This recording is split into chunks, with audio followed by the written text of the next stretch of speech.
আজকে আমি যাবো 200 গ্রামের মাটন দিয়ে দমদমে স্পেশাল আর বিরিয়ানি খেতে।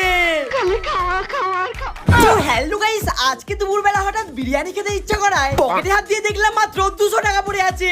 তাই তো 200 টাকার মধ্যে সব থেকে বড় মাটন দিয়ে বিরিয়ানি খোঁজার জন্য ইউটিউব খুলতেই দেখতে পেলাম এই আর বিরিয়ানির দোকানটা। যেহেতু 200 টাকার মধ্যে সব থেকে বড় মাটন এই দোকানটাতেই দিচ্ছে, তাই তো এখানে যাওয়ার জন্য খড়দহ থেকে ট্রেনে করে চলে এলাম দমদম স্টেশনে। এরপর স্টেশন থেকে বেরিয়ে 2 মিনিট হাঁটতেই দেখতে পেলাম এই আর বিরিয়ানির দোকানটা। যেহেতু এটা এই এলাকার মধ্যে সব থেকে ফেমাস একটা বিরিয়ানির দোকান, তাই তো ভিতরে ঢুকতেই দেখতে পেলাম সবাই কবজি ডুবিয়ে বিরিয়ানি খাচ্ছে। সেই মতো আমি আর দেরি না করে 200 টাকা দিয়ে নিয়ে নিলাম একটা মাটন বিরিয়ানি। আর বিরিয়ানিটা আসতেই মাটনের সাইজটা থেকে আমি তো পুরো ফিদাই হয়ে গেলাম। এরপর একে একে আলু, রাইস আর স্যালাড দিয়ে জমিয়ে একটা বাইট নিলাম। আর ওভারঅল বিরিয়ানির টেস্টটা কিন্তু আমার দারুণ লাগলো। তো ভাই, তোমরাও যদি এসিতে বসে এত বড় একটা মাটন দিয়ে দারুণ কোয়ালিটির বিরিয়ানি খেতে চাও, স্ক্রিনে দেওয়া নাম্বারে যোগাযোগ করে কিন্তু দোকানের লোকেশনটা জেনে নিও।